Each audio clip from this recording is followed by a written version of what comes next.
Welcome to গয়নার রানী। Please subscribe, press the bell icon. আমি রাজেশ্বরী, আপনারা দেখছেন গয়নার রানী। প্রতিদিনের মতো আজকেও কিন্তু আমি হাজির একটি নতুন জুয়েলারি নিয়ে, আর আপনাদের ডিমান্ডিং জুয়েলারি নিয়ে। হ্যাঁ, আপনারা অনেক দিন থেকেই আমাকে কমেন্ট করছেন, আগের দিনের ভিডিওতেও অনেক কমেন্ট করেছেন, তাই ভাবলাম চলো আজকে একটা টিউলিপ ফ্লাওয়ার দেখানো যায়। প্রথমে স্টেপটা তো তোমরা এতদিনে জেনেই গিয়েছো। প্রথমে আমি দুটো ক্লেকে সমপরিমাণে নিয়ে কিন্তু ভালোভাবে মিক্স করে নেব। এরপর এখানে আমি বেলে নিলাম। এখানে আমি বেলে নিই এই কারণে যাতে প্রত্যেকটা পাপড়ির লেয়ারটা যেন সেম আসে, তাই জন্য এখানে আমি বেলে নিয়ে এটাকে করি। এরপরে হাত দিয়ে ভালোভাবে সাইডটাকে কিন্তু আমরা আরও পাতলা করে নেব এবং পালিশ করে নেব।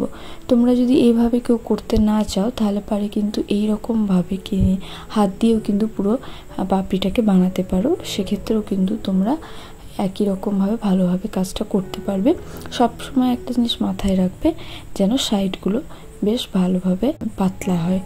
এরপরে আমি এখানে একটা টুলস দিয়ে, এখানে দেখতে পাচ্ছ একটা রোলারের মতো টুলস নিয়েছি। এটা যদি তোমাদের কাছে না থাকে তাহলে অবশ্যই তোমরা এটা হাত দিয়েই করতে পারবে। ভালোভাবে চেপে চেপে এভাবে একটু পাতলা করে নিতে হবে।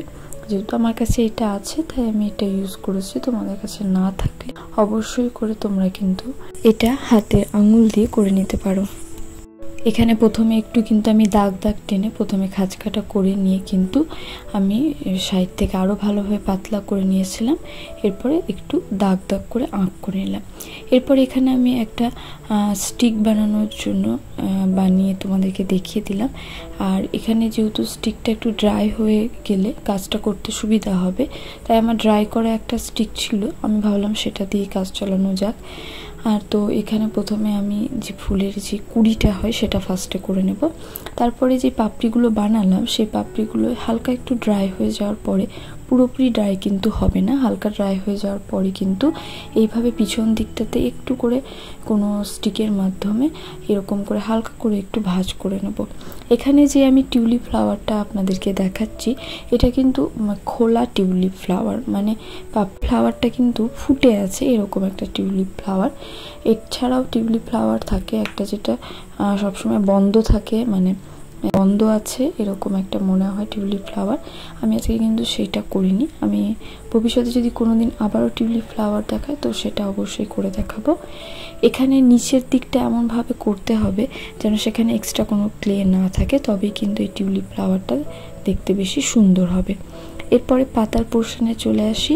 পাতার ক্ষেত্রেও কিন্তু একই জিনিস করব আমরা। প্রথমে কিন্তু এভাবে নিয়ে ভালোভাবে হাত দিয়ে দুই সাইডটাকে ভালোভাবে পাতলা করে নেব। যেহেতু এই টুলসটা দিয়ে আরও ভালোভাবে পাতলা হয় তাই আমি এই টুলসটা ইউজ করছি। আপনাদের কাছে না থাকলে আপনারা হাত দিয়েই করতে পারেন। এরপর একটা ব্যাম্বো স্টিককে এইভাবে নিয়ে এটাতেও কিন্তু হালকা ভাঁজ দিয়ে নেব। এমনভাবে ভাঁজটা দেবো যাতে খুব ভালোভাবে ভাঁজটা নাও পড়ে, আবার যেন এইরকমভাবে ভাঁজটা পড়েও যায়। আপনাদের সবাইকে বলবো আমার ভিডিওতে অনেক কমেন্ট করার জন্য, ভালো ভালো কমেন্ট করার জন্য আপনাদেরকে অসংখ্য ধন্যবাদ। আমার এই ভিডিওগুলি আপনাদের যাদের ভালো লাগবে অবশ্যই লাইক, কমেন্ট এবং শেয়ার করতে একদম ভুলবেন না।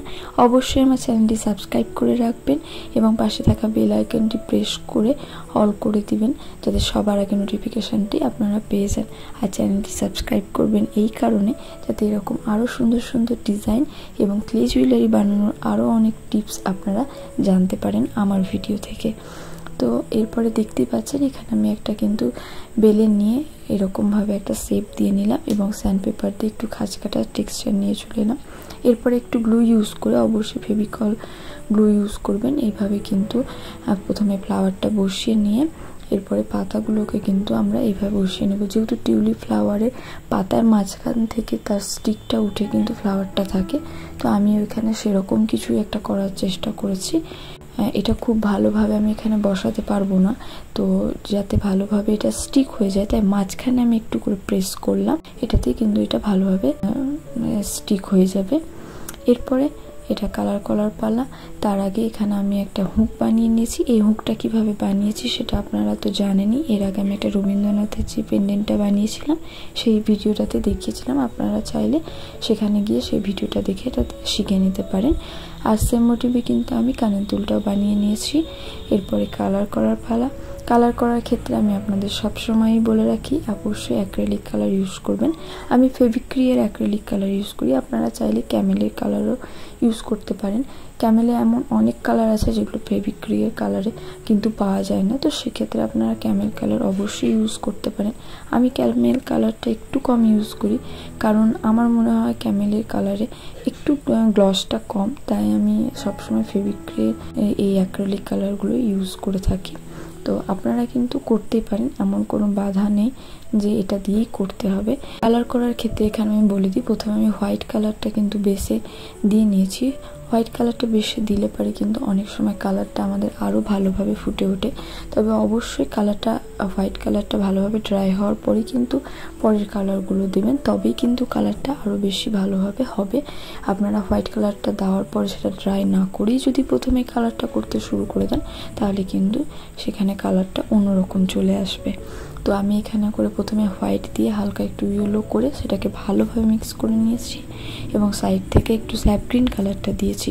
এরপরে ফুলের পাপড়িতে যে কালারটা আমি ইউজ করছি, প্রথমে তো হোয়াইট দিয়েছি, তারপরে একটু বেগুনি এবং একটু পিঙ্ক। পিঙ্কের আমি এখানে দুটো শেড ইউজ করেছি, একটা যেটা ব্রাইট পিঙ্ক সেটা, আর যেটা একটু দুধে হালতা কালার আমরা বলি যেটা, সেই কালারটাকে কিন্তু আমি ইউজ করেছি। এইভাবে ভালোভাবে সেটাকে ব্লেন্ড করে মিক্স করে নিচ্ছি এবং একটু হোয়াইট টাচ দিয়ে ভালোভাবে করে নিচ্ছি। নিচ দিকটা একটু বেশি ডার্ক করব, যেহেতু টিউলিপ ফ্লাওয়ারের নিচের দিকটা বেশ ডার্ক হয়। আর একটু আমি এখানে হোয়াইটও রেখেছি যাতে ফুলটা আরও বেশি সুন্দর করে হাইলাইট হয় এবং দেখতে খুব ভালো লাগে। এরপরে পাতার কালারটা করে নিয়েছি। এখানে চাইলে আপনারা পাতায় গ্রিন কালারটার সাথে একটু গ্রিনের সাথে ইয়েলো মিশিয়েও কিন্তু কালারটা করতে পারতেন, সেক্ষেত্রেও কিন্তু কালারটা আর একটু ভালো আসতো। এরপরে আমি অ্যাজ ইউজুয়াল ভার্নিশ অ্যাপ্লাই করে নিয়েছি। ভার্নিশ অ্যাপ্লাই করা হয়ে গেলে এটা কিন্তু গাঁথার পালা।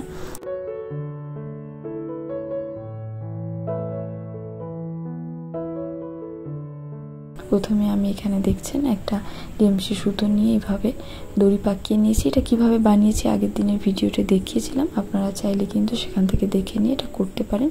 এরপরে আমি কিন্তু এখানে বিটসগুলো গেঁথে নেব, তাহলে কিন্তু আমাদের এই জুয়েলারিটা রেডি হয়ে যাবে। আপনাদেরকে আমি বলবো, আমার এই ভিডিওগুলি যদি আপনাদের ভালো লেগে থাকে তাহলে অবশ্যই আমার চ্যানেলটিকে সাবস্ক্রাইব করে দেবেন, পাশে থাকা বেল আইকনটি প্রেস করে অল করে দেবেন যাতে সবার আগে নোটিফিকেশানটি আপনারা পেয়ে যান, এবং লাইক, কমেন্ট এবং শেয়ার করতে একদম ভুলবেন না। আপনারা আমার ভিডিওতে আর কি বানানো দেখতে চান আমার থেকে সেটাও অবশ্যই কমেন্ট করে জানাবেন। আপনারা কে কোথায় থেকে আমার ভিডিও দেখছেন সেটাও অবশ্যই কমেন্ট করে জানাবেন। ভালো লাগা খারাপ লাগা দুটোই কিন্তু জানাবেন। আর আমার এই ভিডিওগুলো যদি আপনাদের ভালো লেগে থাকে তাহলে অবশ্যই আপনাদের বন্ধুদের সাথে ভাগ করে নেবেন। একই রকমভাবে কিন্তু এখানে আমি কানের দুলটাও বানিয়ে নিলাম। তোমরা দেখতে পেলাম এখানে সেফটি পিন হুক ব্যবহার করেছি। তাহলে অবশ্যই কিন্তু জানাতে একদম ভুলবেন না পরের ভিডিওতে আপনারা কি দেখতে চান। আর অবশ্যই আমার এই ভিডিওটিতে একটি লাইক অবশ্যই করবেন। দেখা হবে পরবর্তী একটি ভিডিওতে। ততক্ষণের জন্য টাটা, বাই বাই। এই জুয়েলারিটির ফাইনাল লুকটি কিন্তু এইরকম ছিল।